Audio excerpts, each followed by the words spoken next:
네, 안녕하십니까. 민주당 박수현 원내대변인입니다. 오늘 세 가지 현안 브리핑 하겠습니다. 정의는 타살되었고 민주주의에는 조종이 물렸습니다. 특검의 시기와 범위에 즉각 응답하기 바랍니다. 박근혜 정권에서는 대선 개입에 대한 경찰 수사를 축소 은폐한 혐의를 받고 있는 김용판의 진실이 결코 드러날 수 없을 것이라는 우려스러운 예견들이 현실로 나타나고 말았습니다. 정의는 타살되었고 대한민국의 민주주의에는 조종이 울렸습니다. 그러나 국민과 역사는 알고 있습니다. 박근혜 정권의 집요한 방해와 정권의 눈치 보기에만 급급한 검찰의 무능으로 진실이 덮여버린 것임을 확실히 알고 있습니다. 국민 상식으로 도저히 이해할 수 없는 이번 판결은 검찰 수사의 한계를 여실히 드러냄으로써 특검 도입의 필요성을 재확인시켰고 진실을 향한 국민들의 열망을 더욱 커지게 하고 있습니다. 민주당은 지난해 12월 3일 여야 사자회담에서 국가기관 대선 개입 의혹에 대한 특검의 시기와 범위 문제는 계속 논의한다는 합의 내용을 박근혜 대통령과 새누리당이 반드시 이행할 것을 다시 한번 강력하게 촉구합니다.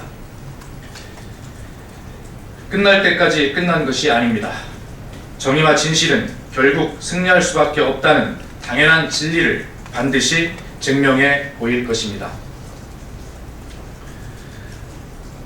3년이 넘도록 중단되었던 남북 이산가족 상봉을 앞두고 북한이 한미연합군사훈련의 중지를 요구하면서 상봉 행사를 재고할 수 있다고 밝힌 것은 유감스러운 일이 아닐 수 없습니다.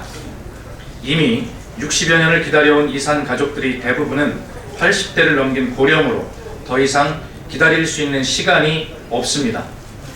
이런 상황에서 남과 북의 이산 가족들에게 또다시 상봉 행사 취소라는 가슴 아픈 소식이 들린다면 그것은 가히 하늘이 무너지는 것만큼이나 힘든 일이 될 것입니다. 북한은 더 이상 기다릴 시간이 없는 남과 북의 이산 가족들이 만남을 위해 용단을 내려야 합니다. 아울러 북한의 태도 변화를 위해 중요한 것은 우리 정부의 유연하고 효과적인 대북 정책일 것입니다. 강대강의 대결로는 복잡하게 얽혀있는 남북관계를 풀 수 없다는 것을 명심하고 정부는 이번 이산가족 상봉 행사가 합의대로 진행될 수 있도록 모든 노력을 다해야 할 것입니다. 칼로 흥한 자는 칼로 망한다는 말이 있습니다. 침략과 전쟁으로 역사에 씻을 수 없는 과오를 남긴 일본이 꼭 명심해야 할 말입니다. 그런데 아베 신조 일본 총리는 지난 5일 집단 자위권 행사를 위해 헌법 해석의 변경, 관련 법령의 정비, 정부의 정책적 판단에 이르는 3단계 구상을 밝혔습니다.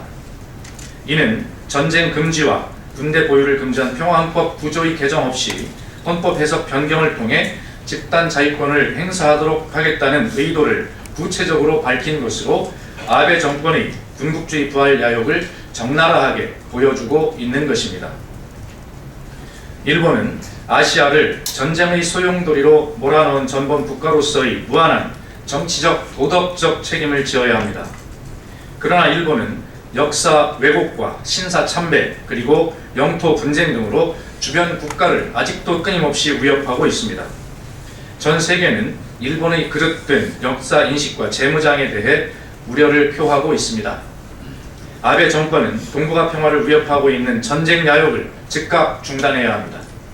아울러 박근혜 정부는 침묵과 저자세 외교에서 벗어나 일본의 잘못된 역사 인식과 전쟁 야욕에 대해 단호한 입장과 행동을 보여주어야 합니다.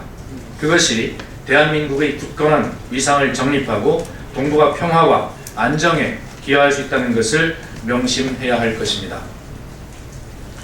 민주당은 잠시 후 11시에 서남수 교육부 장관과 황교안 법무부 장관에 대한 해임 건의안을 제출합니다. 그리고 현오석 경제부총리에 대한 해임 건의안은 국정조사가 마무리된 대로 제출할 예정으로 있습니다. 이상입니다.